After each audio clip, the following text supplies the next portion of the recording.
그 하나님의 떡 예수 그리스도를 먹자라는 그런 제목으로 이제 말씀드린 건데요. 원래 룻은 그 모압 여자잖아요. 근데 모압 지역에는 그 옛날부터 그 우상 숭배가 있었는데 케모시라는 그런 신을 섬기는 우상 숭배인데, 거기에서는 그 아이들을, 어린 아이를 불에 태워서 그 케모시라는 신에게 바치는 그런 아주 사악한 그런 우상 숭배가 있었다 그래요.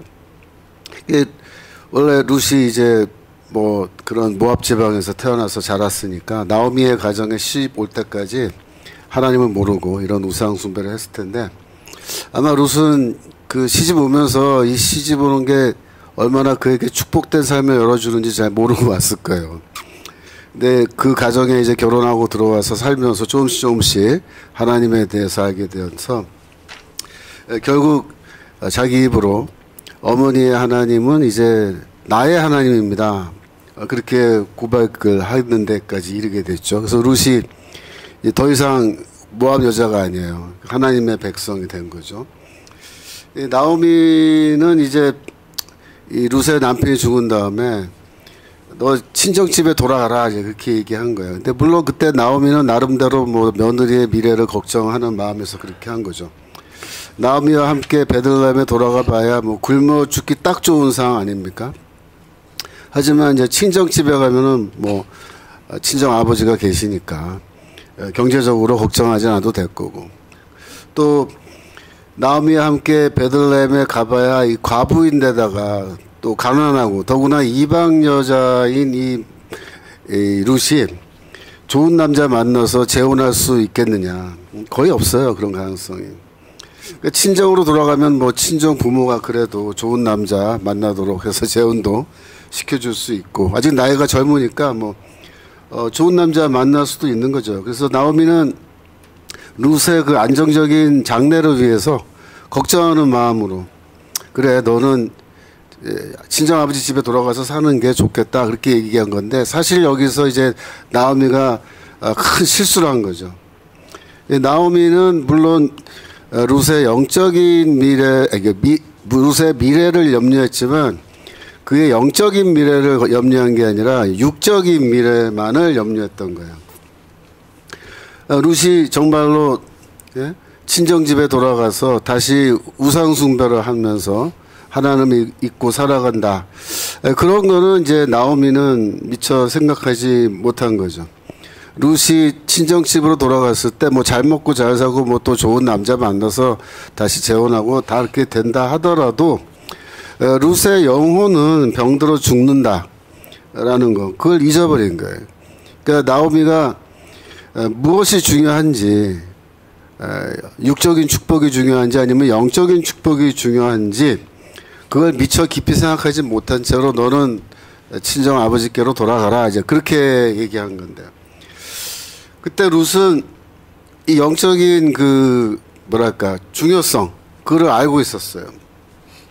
근데 룻이 이제 하는 말은 쉽게 말하면 그런 거예요. 어머니, 저는 영적인 것을 위해서 육적인 것을 포기합니다. 저는 육적인 것을 위해서 영적인 것을 포기하고 싶지 않습니다, 이렇게 얘기한 거예요.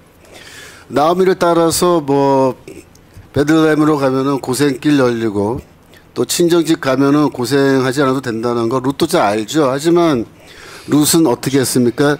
자신의 영혼의 이득을 위해서 육체의 이득을 포기한 겁니다. 하나님을 선택하기 위해서 안정된 삶을 포기한 거예요. 하나님을 선택하기 위해서 룻은 불안하고 불투명한, 미래가 불투명한 그런 삶을 선택한 거예요.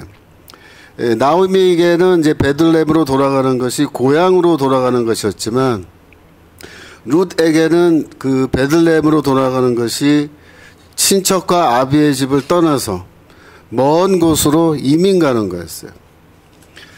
나오미의 가정은 육체의 이득을 위해서, 빵을 얻기 위해서 모압으로 이민을 왔었는데, 룻은 어떻습니까? 영혼의 이득을 위하여, 영적인 양식을 구하기 위해서 베들레헴으로 이주해 가는 겁니다.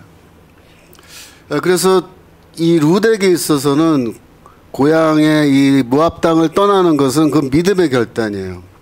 지금까지 살아온 과거, 자기 형제자매, 친척, 부모의 집을 완전히 떠나는 거예요. 완전히 떠나서 이 가나안은 땅을 향해서 걸어가는데 그 길을 가는 모습은 사실 아브라함이 아비와 친척의 집을 떠나서 하나님이 지시하는 가나안 땅으로 가는 것과 똑같은 거예요. 룻은 원래 모태신앙이 아니었죠. 결혼하고 나서 비로소 이제 신앙 갖게 된 거니까 뭐 우리말로 하면은 믿은 지 얼마 안 되는 초신자예요. 근데 초신자지만 이 룻이 보여준 태도는 매우 훌륭한 겁니다. 룻기 1장 제일 마지막 절 1장 22절 부탁해요. 룻기 1장 22절. 거기 보면은 이제 룻과 나오미가 다시 돌아왔는데 그때가 마침 보리 추수가 시작할 때였어요. 그들이 보리 추수 시작할 때에 베들레헴에 이르렀더라 그랬죠. 보리 추수는 보통 4월달 비가 오는 우기가 다 끝난 다음인데 이 보리가 다 익었어요. 그래서 추수를 하는데 2장 2절 거기에 보시면은 이제 그 룻이 시어머니한테 뭐라 하냐면 제가 밭에 나가서 양식거리를 좀 주워오겠습니다. 밭에 나가서 이삭을 좀 주워오겠습니다. 그렇게 얘기하니까 나오미가 그래 따라가봐라 그렇게 대답을 하는 거예요. 그래서 이 추수하는 사람들이 추수를 하고 나면 땅에 떨어지는 그 이삭이 흘리는 이삭이 있잖아요. 그 뒤에서 이제 주워가는 거예요. 레위기 19장 9절. 레위기 19장 9절. 너희 땅에 곡물을 뺄 때 너는 밭 모퉁이까지 다 거두지 말고 너의 떨어진 이삭도 줍지 말며 10절. 너희 포도원의 열매를 다 따지 말며 너희 포도원에 떨어진 열매도 줍지 말고 가나안 사람과 타국인을 위하여 버려두라. 나는 너희 하나님 여호와니라. 그래서 율법에 보면은 이 가난한 사람들 땅도 없고 뭐 농사도 못 짓는 이런 사람들 굶어 죽지 않게 하려고 추수를 이렇게 할 때 일부러 좀 떨어뜨려주고 일부분은 추수를 안 하고 남겨서 주는 거예요. 거기 가서 이제 룻이 양식을 줍는 겁니다. 그래서 룻이 이제 생전 처음 와보는 동네잖아요. 베들레헴. 뭐 어디가 밭인지 뭐 모를 텐데 그냥 일단 집을 나서서 사람들이 저쪽으로 막 걸어가니까 따라서 함께 그쪽으로 걸어갔을 것 같아요. 가서 보니까 이제 밭이 있는데 사람들이 막 그걸 들어가서 이삭을 주우니까 자기도 따라 들어가서 막 열심히 줍는 거예요. 하도 열심히 주우니까 그 모습을 이제 보아스가 보게 된 거죠. 룻기 2장 8절. 보아스가 룻이 그 열심히 쉬지 않고 그 줍는 모습을 보고 저 누구냐 묻고 그 다음에 이제 룻을 불러요. 2장 8절, 룻기 2장 8절. 그래서 보아스가 룻에게 이르되 내 딸아 들으라. 이삭을 주러 다른 밭으로 가지 말며 여기서 떠나지 말고 나의 소녀들과 함께 있으라. 그래서 여기 내 밭에서 너 계속해서 이거 주서라. 점심시간 돼서 이제 보아스와 일꾼들이 밥을 먹는데 14절 내려가 주세요. 14절. 룻을 불러가지고 식사할 때 보아스가 룻에게 이르되 이리로 와서 떡을 먹으며 내 떡 조각을 초에 찍으라. 룻이 곡식 베는 자 곁에 앉으니 그가 볶은 고식을 주매 룻이 배불리 먹고 남았더라 그랬습니다. 그래서 이 보아스가 룻에게 점심도 같이 먹으라 이렇게 그 점심도 주고 또 이제 식사 마치고 갈 때 그 다음 15절 보세요. 15절. 룻이 이삭을 주우러 일어날 때 보아스가 자기 소년들에게 명하여 가로되 그로 곡식단 사이에서 죽게 하고 책망하지 말며. 원래 뒤에서 주셔야 되는데 곡식단 사이에서 죽게 해줘라. 불쌍하다. 그러면서 더 배려를 해주는 거야. 그래서 이런 스토리들은 사실 그 뭐 단순한 러브 스토리가 아니잖아요. 성경 말씀인데 여긴 다 깊은 뜻이 담겨져 있는 거죠. 전 목사님께서 말씀하신 것처럼 이거는 다 이 보아스라고 하는 이 존재가 누굴 나타낸다 그랬어요. 바로 그리스도를 나타낸다 그랬죠. 그래서 하나님께서 이 룻과 이 나오미를 이쪽 베들레헴을 인도하시고 룻을 보아스의 밭으로 인도해 주시고, 그죠? 그 보아스는 이 재산을 물을 자다, 기업을 물을 자다. 그런데 이게 히브리어로 꼬엘인데, 꼬엘은 뭐예요? 구속자, 구원자란 말이에요, 구원자. 그래서 이 보아스가 구원자잖아요. 그러니까 이 밭은 뭐겠어요? 이 밭은 일종의 우리나라로 말하면 교회 같은 거예요. 교회. 교회는 룻과 나오미처럼 영적으로 굶주린 이 주의 백성들이 나와서 영의 양식을 얻는 곳이란 말이에요. 그 들판에 보시면 세 가지 종류의 사람이 있는데 보아스는 밭의 주인이죠. 그죠? 그 그리스도란 말이에요. 그러면 추수하는 일꾼들은 뭐겠어요? 이 세상 가운데서 특별히 교회에서 주의 일을 하는 사역자들이죠. 룻과 같이 이삭을 열심히 줍는 사람들은 뭐예요? 그 영적인 양식을 얻기 위해서 이 교회로 나온 사람들이란 말이에요. 그래서 여러분들 성도님들이 교회 나오시면 제일 중요한 게 뭐예요? 이 생명의 양식, 영적인 양식을 받아가는 거예요. 영의 양식은 뭐예요? 하나님의 말씀입니다. 그래서 이 영의 양식, 하나님의 말씀을 룻은 그 밭에서 충분히 넘치게 받아가요. 우리들도 마찬가지로 그렇게 받아가야 되는 거죠. 예수 그리스도는 이 영적인 양식이 없어서 영적으로 굶주린 사람들을 향해서 더 많은 양식, 더 충분한 양식, 더 좋은 양식을 주시길 원하시는 거예요. 그래서 넘치게 바닥에 막 흘릴 정도로 이렇게 많은 양식을 주시기 원하시고, 교회에 와서 모든 성도들이 영적 양식을 충분히 얻고 집으로 돌아가기를 그렇게 원하시는 거예요. 근데 현실은 어때요? 현실은 오늘의 현실 보면은 이 교회가 없어서 그런 게 아니라, 교회는 많지만, 그죠? 목사가 없어서 그런 문제가 있는 게 아니라 목사들이 차고 넘치지만 하나님의 참된 양식이 이 땅에 부족한 겁니다. 부족해. 없어요. 그래서 여러분들이 동네 교회 예전에 다니시다가 결국은 영의 양식을 얻지 못하고 영혼이 핍절해서 광화문 연합예배 나오고, 그런 게 다 그런 거잖아요. 그래서 이 영의 양식이란 거는, 이건 진짜 중요한 건데, 오늘날 이 한국 교회가 제대로 된 영의 양식을 충분히 공급해주는 그런 교회들이 과연 얼마나 있느냐, 너무나 안타깝죠. 안타까워요. 우리가 청교도 신학원에서 이렇게 강의하고 또 여러분들 여기 와서 공부하고 하는 이런 게 모든 건 다 뭐냐면은, 이 결국 영의 양식이 메말라가는 시대가 됐기 때문에 우리가 이런 방식으로라도 여러분들에게 충분한 양식을 공급해 줘야 되는 거고, 전 목사님께서 이 광화문 연합예배를 하시는 것도 그런 차원이죠. 공개적으로. 그래서 이 영의 양식을 누구든지 와서 이 밭에 와서 다 주워가라. 룻이 그 이삭 줍듯이 다 주워갈 수 있게 해주는 그런 거죠. 요엘서 2장 23절. 요엘 2장 23절. 거기 보시면, 시온의 자녀들아, 너희는 너희 하나님 여호와로 인하여 기뻐하며 즐거워할지어다. 그가 너희를 위하여 비를 내리시되 이른 비를 너희에게 적당하게 주시리니. 여기서 이른 비를 너에게 적당하게 주시리니, 요 부분은 이 비라는 게요, 히브리어로 모래인데, 이게 모래가 사실은 교사, 선생이라는 뜻으로 사용되는 경우가 훨씬 많습니다. 그래서 이 비를 선생으로 번역해도 되고요. 적당하게 라는 그 말은 리츠다카라는 뜻인데, 그거는 의를 위하여 라고 그렇게 번역할 수 있어요. 그래서 이 부분, 이른 비를 너에게 적당하게 주시리는, 하나님께서 너희에게 선생을 주시는데 어떤 선생이냐면 의를 위한 선생을 주시리니, 그렇게도 읽을 수 있어요.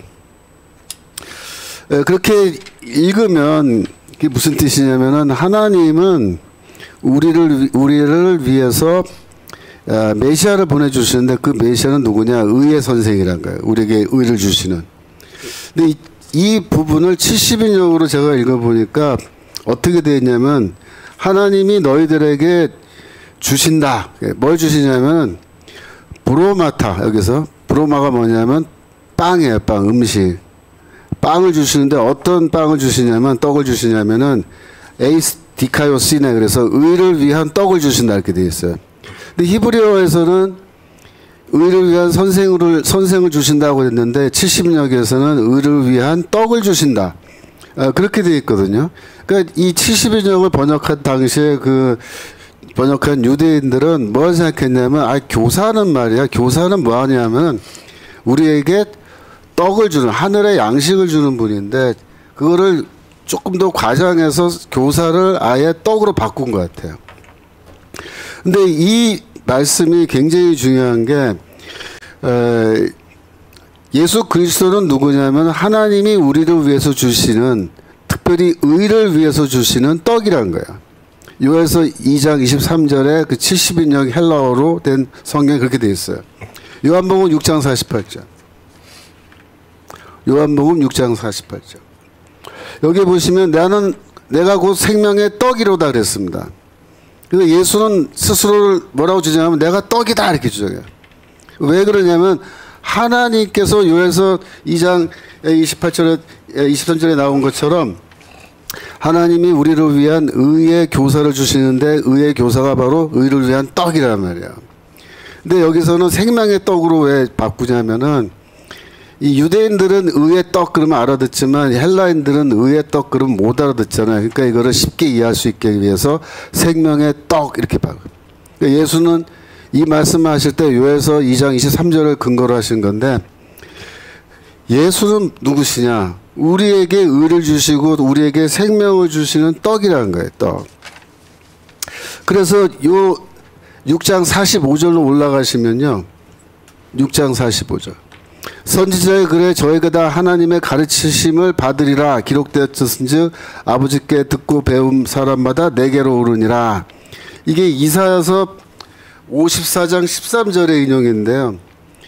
이 이사야서의 내용 또 요한복음의 내용을 다 보면요. 어떻게 되었냐면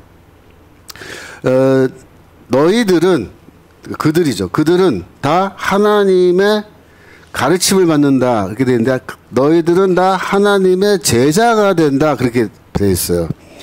가르침을 받는다라고 번역해도 되고 제자들이 된다라고 번역해도 됩니다. 그게 요한복음도 그렇고 이사야서 54장 13절도 그래요. 그래서 예수는 어떤 분이냐면 예수 그리스도는 우리에게 오신 하나님이 세우시는 교사이신데 이 예수는 하나님의 하나님의 말씀을 가지고 이 땅에 오셔서 우리에게 그 하나님의 말씀을 가르쳐서 우리를 하나님의 제자로 만드시는데 우리에게 하나님의 말씀을 가르쳐 주는 그것이 뭐냐면 우리에게 떡을 먹여주는 거예요. 떡을 먹여주는 거예요. 근데 그거를 예수는 그 말씀 그 자체이시기 때문에 더 강조해서 말하면 예수 자신이 떡인 거예요. 생명의 떡인 거예요. 그렇게 말씀하신 거예요. 그래서 이 예수는 하늘에서 내려오는 선생이면서 하늘에서 내려오는 떡이셔요. 요한복음 6장 50절 내려가시면 50절로 이는 하늘로서 내려오는 떡이니 사람으로 하여금 먹고 죽지 아니하게 하는 것이다 그랬죠. 예. 그 다음에 8장 28절 7장 16절 요거 하나만 보고 마치겠습니다. 예수께서 대답하여 가라사대 내 교훈은 내 것이 아니요 나를 보내시니 누굽니까? 하나님의 것이다. 내가 가르치는 내용은 나의 가르침이 아니고 사실은 하나님의 가르침을 내가 받아서 그 말씀을 너에게 전달해 주는 거다. 그것이 바로 뭐냐? 생명의 떡이다. 그래서 예수 그리스도 자신이 우리에게 생명의 말씀을 전해주시는 떡을 주시는 너무나 귀한 사역을 하시는 하나님의 교사이시기 때문에 우리가 예수의 말씀을 받아 먹는데 지금은 어떻게 받아 먹나요? 지금은 이런 하나님께서 세우신 목회자, 말씀을 대언하시는 목회자들을 통해서 받는 거예요. 그래서 우리가 정말 이렇게 광화문 연합 예배 때마다 하나님의 말씀을 정광훈 목사님 통해서 부족함이 없이 우리가 매주 누릴 수 있다는 것은 정말 축복된 일이에요. 저는 그 광화문 예배를 이렇게 제가 드리면서도 어떤 생각을 하냐면 만약에 좀 세월이 흘러가서 우리가 더 이상 이 광화문에 나와서 예배 드리고 싶어도 드리지 못하는 그런 어떤 시간이 되었을 때는 이 시간을 얼마나 우리가 되돌아보면서 그리워하고 소중하게 생각할까 그 생각을 하면서 저는 예배 드립니다. 여기까지 하겠습니다. 감사합니다.